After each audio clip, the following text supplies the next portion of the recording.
बिस्मिल्लाहिर्रहमानिर्रहीम। अस्सलाम वालेकुम नाज़रीन, आप यूट्यूब चैनल देख रहे हैं। मैं इमरान खान हूँ। आज कुछ खबरें बहुत बड़ी हैं। एक तो ये है कि कादी फ़ायद ईसा के खिलाफ लाहौर में जब ऑल पाकिस्तान वकला कन्वेंशन हुआ तो उसमें गो काजी गो का नारा लग गया।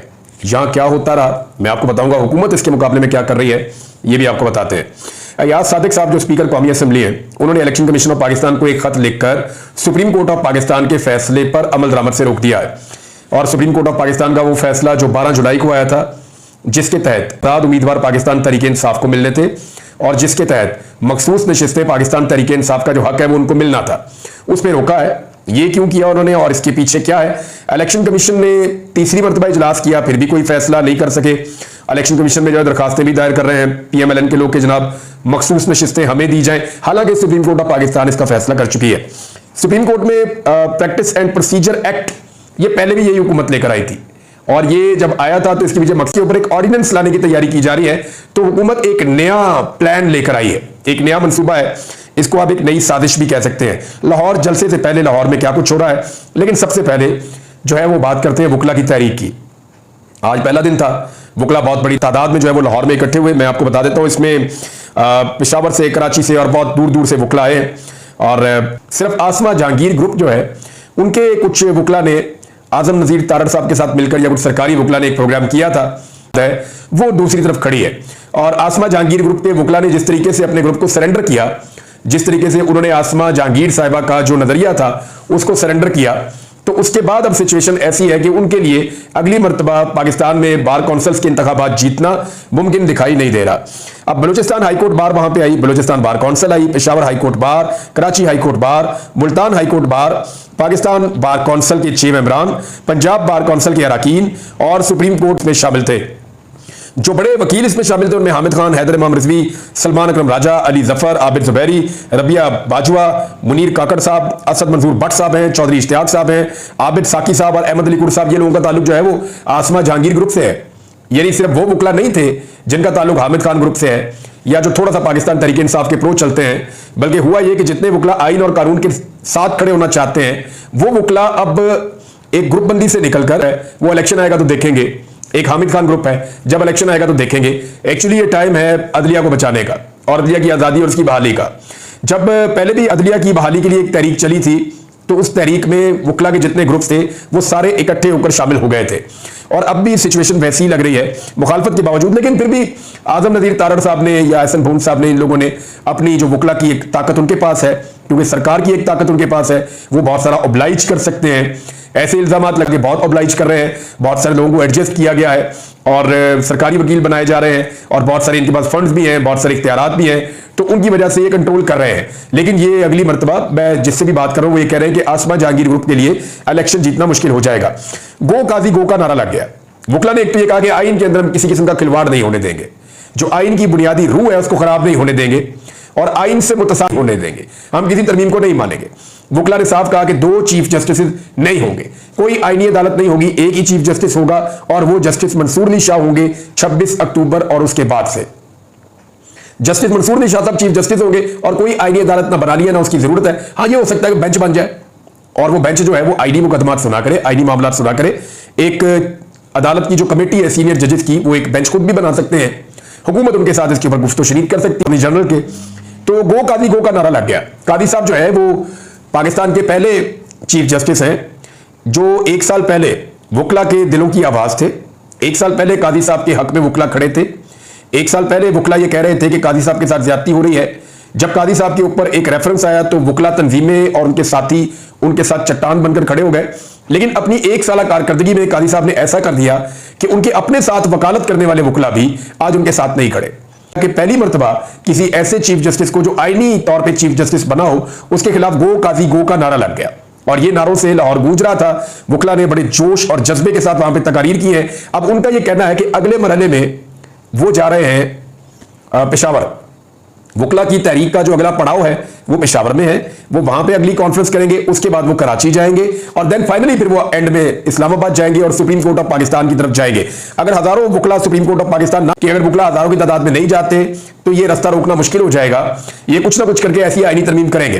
पाकिस्तान तहरीक इंसाफ से अपने बंदे काबू नहीं आ रहे, हालांकि बंदे लिख लिख के दे रहे हैं, लेकिन इनको जब तक कानूनी तौर पर बाउंड नहीं किया जाता, जब तक कि ये बंदे कानूनी तौर पर बाउंड नहीं हो जाते, जब तक कि इनके वोट देने का हक इनसे छीन नहीं लिया जाता, पाकिस्तान तहरीक इंसाफ सिक्योर नहीं होगी।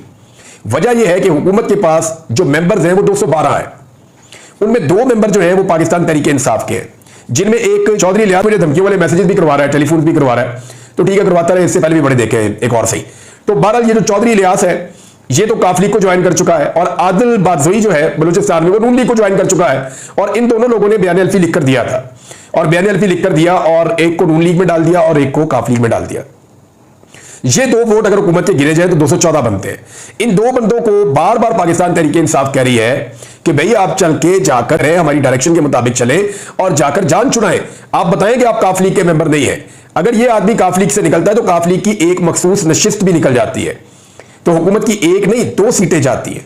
इस तरीके से हुकूमत 2 सीटों से हाथ धो बैठेगी अगर ये आदमी वापस आ जाता है चौधरी इलियास, क्योंकि इसकी वजह से एक खातून की नशिस्त भी काफ लीग को मिली हुई है, तो काफ लीग की 5 सीटों से कम होकर 3 रह जाती है अगर ये बंदा निकल जाता है। तो इस तरह 1 सीट जो है वो यहां पे बढ़ जाएगी मखसूस पाकिस्तान तहरीक इंसाफ के लिए। ये बड़ी इंटरेस्टिंग सिचुएशन है। 2 बंदे तो ये हैं, बाकी जो है वो आपको पता है रियाज फतेहाना साहब है, वो बिल्कुल आजाद हैसियत में जिसको मर्जी वोट डाल सकते हैं। इसके अंदर जो है वो एक है, क्या नाम है, ब्रिगेडियर असलम घुमन साहब है, वो भी जिसको मर्जी वोट डाल सकते हैं। असलम घुमन साहब के बाद जो औरंगजेब किची साहब है वो भी किसी को भी वोट डाल सकते हैं। फिर एक उस्मान चौधरी उस्मान साहब है साहिवाल से, वो भी किसी को भी वोट डाल सकते हैं। तो 4 बंदे तो मुबारक जेब को इन्होंने कंट्रोल कर लिया है और वो इनके काबू में है, और मुबारक जेब के साथ जो भी उसके मुतालबात थे वो खैबर पख्तूनख्वा हुकूमत ने पूरे किए हैं, तो उसके बाद वो तो कंट्रोल में। अब पाकिस्तान तहरीक इंसाफ अपने बंदों को अभी तक, मैं आपको क्लियरली बता रहा हूं, ये जो मर्जी कहते रहे खड़े होकर, जो मर्जी स्टेटमेंट्स देते रहे, मैं आपको बता रहा हूं कि अभी तक ये पाकिस्तान तहरीक इंसाफ के हाथ पांव फूले हुए थे। इनके बंदे सवाए एक मुबारक जेब के कोई इनके कंट्रोल में नहीं आया था। ये बंदों की फैमिलीज को लेकर आए, ब्रिगेडियर असलम घुमन के भाई को लेकर आए, उन्हें कहा जी आप पिटीशन डालें उनकी बादयाबी के लिए, उन्होंने डाले उस वक्त तक जब तक के मौलाना साहब ने तरमीम को मुस्तरद नहीं कर दिया। मौलाना साहब अगर आसरा ना करवाते तो पाकिस्तान तहरीक इंसाफ को ऐसा सरप्राइज मिलता कौमी असेंबली में कि इनको लग पता जाता। इनके कंट्रोल में नहीं है। मैं दोबारा कह रहा हूं, जितने चक्कर इन्होंने मौलाना साहब के घर के लगाए हैं, इतनी मेहनत ये अपने बंदों पे कर लेते तो मौलाना साहब के घर एक दफा भी ना जाना पड़ता। लेकिन मौलाना साहब की मेहरबानी है कि उन्होंने पाकिस्तान तहरीक इंसाफ की बात को समझा और आम आदमी के जज्बात को समझा और उन्होंने उस तरमीम के अंदर हिस्सा नहीं डाला। वैसे मौलाना साहब अभी क्या कह रहे हैं, मौलाना साहब फरमा रहे हैं हमने यकसर मुस्तरद कर दिया है इस तरमीम को और हम इसके साथ बिल्कुल नहीं जाएंगे। मैं आपको पढ़ के बताया तो मौलाना साहब के जो स्टेटमेंट्स है, एक तो उन्होंने कहा हमने हुकूमत का मुसवदा मुकम्मल तौर पर मुस्तरद कर दिया है। वो तो ये कह रहे हैं कि हमारा कोई मुसवदा है ही नहीं। फिर सवाल बनता है जो पेश किया गया वो क्या था अगर आपका मुसवदा नहीं है। मैं इस तरमीम में हुकूमत का साथ देकर कौम की अमानत में खयानत नहीं कर सकता। मौलाना फजलुर रहमान साहब ने यह भी कहा। फवाद चौधरी साहब ने कहा पूरी कौम को मौलाना साहब का शुक्रिया अदा करना चाहिए कि आइन से खिलवाड़ होने से उन्होंने बचा लिया। मैं आपको अगेन बता रहा हूं कि आईनी तरमीम होनी है, हुकूमत इससे बाज नहीं आएगी, क्योंकि नुसरत जावेद साहब ने भी ये कहा और कुछ और लोग भी कह रहे हैं कि हुकूमत को एस्टेब्लिशमेंट की तरफ से 2 माह की वार्निंग दी गई है कि आप इसको कर गुजरे। दूसरी जानिब हुकूमत ने एक नया काम भी किया। एक तो इलेक्शन कमीशन ऑफ पाकिस्तान को वो रोक रहे हैं कि सुप्रीम कोर्ट ऑफ पाकिस्तान के फैसले पे आपने अमल दरामद नहीं करना, क्योंकि हमने एक एक्ट पास कर दिया है और उस एक्ट के मुताबिक जो सुप्रीम कोर्ट ऑफ पाकिस्तान ने फैसला किया हुआ है उस पर अमल दरामद नहीं हो सकता। लिहाजा मखसूस नशिस्तें आपने नहीं देनी पाकिस्तान तहरीक इंसाफ को। इंसाफ के आजाद अरकान रह गए थे, उनको आजादी छोड़ देना है ताकि जब चाहे हम उनके वोट भी हासिल कर सकें।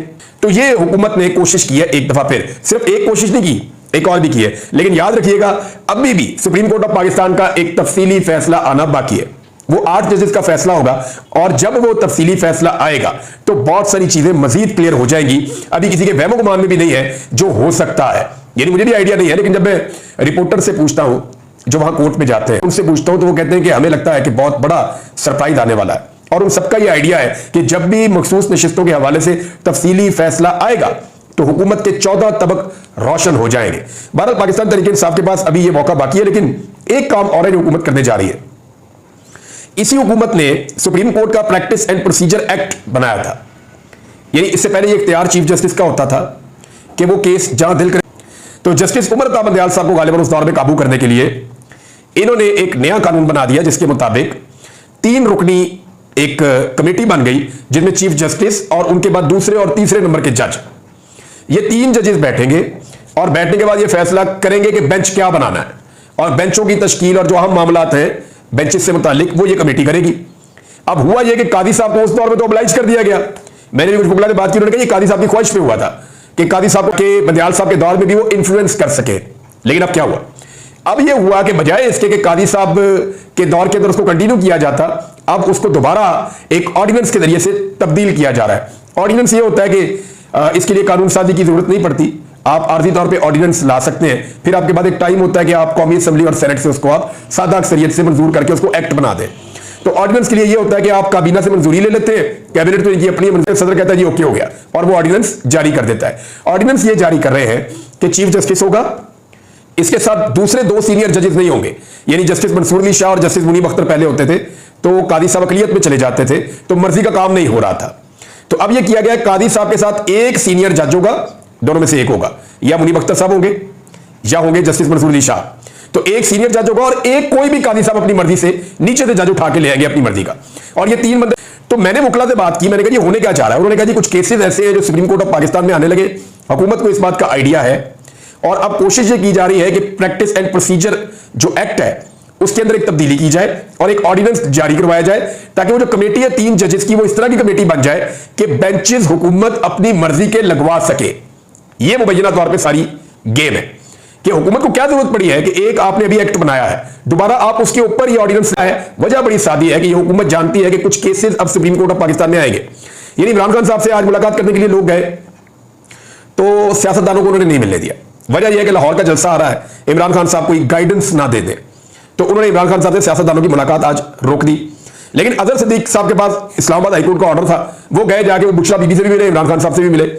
तो जब उन्होंने मुलाकात की तो इमरान खान साहब को जब उन्होंने बताया कि सुप्रीम कोर्ट ऑफ पाकिस्तान में इसको चैलेंज किया गया है, ये जो आईनी तरमीम आ रही है चैलेंज करे और इसके ऊपर मुकदमा लड़े और इस आईनी तरमीम को हर हाल में रोके, क्योंकि ये दोबारा करेंगे। इमरान खान साहब को ये लगता है कि दोबारा करेंगे, लेकिन फिलहाल सुप्रीम कोर्ट में रजिस्ट्रार साहब ने इसके ऊपर एतराज लगा के वापस कर दिया है। लेकिन फिर ये दोबारा अपील लग जाएगी और अल्टीमेटली ये केस, जो वकला है उनका ये कहना है कि ये केस जरूर लगेगा सुप्रीम कोर्ट में, जबकि सुप्रीम कोर्ट ये कह रही है कि जनाब इसलिए ये नहीं लग सकता कि अभी तो तरमीम पेश ही नहीं की गई। भाई वो जिस तरीके से पेश कर रहे थे उन्होंने पेश करते ही पास करवा लेनी है, वो सिर्फ नंबर पूरे कर रहे थे।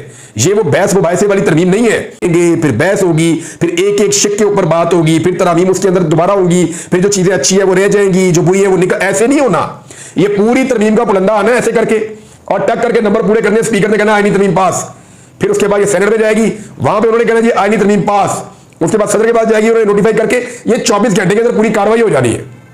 तो सुप्रीम कोर्ट ऑफ पाकिस्तान को इस मामले को एक स्पेशल केस के तौर पे देखना पड़ेगा। अब क्योंकि सुप्रीम कोर्ट में कुछ बड़े ज्यादा ये प्रैक्टिस एंड प्रोसीजर एक्ट जो है इसके अंदर एक तरमीम करने के लिए एक ऑर्डिनेंस लाया जा रहा है, हालांकि इसी हुकूमत ने यह बनाया था और यही हुकूमत इसको तब्दील कर रही है। यानी कल वो फायदे में था तो ये कर लो, आज ये फायदे में तो आज ये कर लो।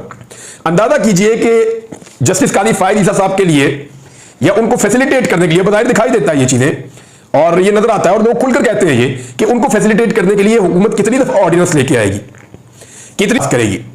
दूसरी तरफ एक और इंपॉर्टेंट खबर है, मैंने आपको पिछले व्लॉग में कहा था कि जस्टिस तारिक महमूद जहांगीरी साहब का जो ट्रिब्यूनल है वो बहुत आखिरी जगह पे पहुंचा हुआ है और किसी वक्त भी इस्लामाबाद की 3 सीटें नून लीग से छिन जाएगी। ये मामला 50 दिन तक लटकाया जस्टिस आमिर फारूक साहब ने, जो चीफ जस्टिस हैं इस्लामाबाद हाई कोर्ट के। हालांकि 1 या 2 दिन में उन्होंने कहा था मैं इसका फैसला दे दूंगा, पहले इतना अरसा सुना फिर भी इसको इतना लटका दिया, उसके ऊपर बहुत एतराज करते हैं पाकिस्तान तहरीक इंसाफ के लोग। लेकिन अब उन्होंने अपना महफूज फैसला सुना दिया। उन्होंने इलेक्शन ट्रिब्यूनल के गिरी को तब्दील करने का इलेक्शन कमीशन का हुक्म कल अदम करार दे दिया है और अदालत ने इलेक्शन कमीशन को मामला वापस भिजवाते हुए दोबारा फैसले की हदायत भी कर दी है।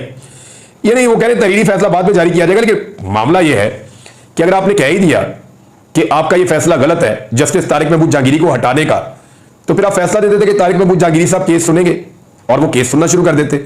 अब वापस इलेक्शन कमीशन को भेजा, वो गौर खोज शुरू कर देगा। इलेक्शन कमीशन ने सुप्रीम कोर्ट ऑफ पाकिस्तान के 3 मीटिंग्स की और अभी तक किसी नतीजे पर नहीं पहुंचा। तो मुझे तो लगता है इन्होंने अपने ऊपर तौहीन अदालत लगवानी है या ये किसी बड़े आईनी बहरान और तसादुम की तरफ बढ़ रहे हैं, गुंजल पड़ते जा रहे हैं। कोशिश करेंगे अगले व्लॉग में सिंपल तरीके से चंद चीजें और आपके सामने में रखूं। इमरान खान साहब ने एक स्टेटमेंट जारी किया है जो उन्होंने बातचीत की, वो मैं आपको दिखाता हूं और लाहौर जलसे से हुकूमत कितनी खौफजदा है वो भी आपको बताता हूं। अब तक के लिए इतनी, अपना ख्याल रखिएगा, अपने इस चैनल का भी। अल्लाह हाफिज़। जिस दिन का हमको रहता इंतजार है, ये तेरा जन्मदिन खुशियों का त्योहार है। जिस दिन का हमको रहता इंतजार है।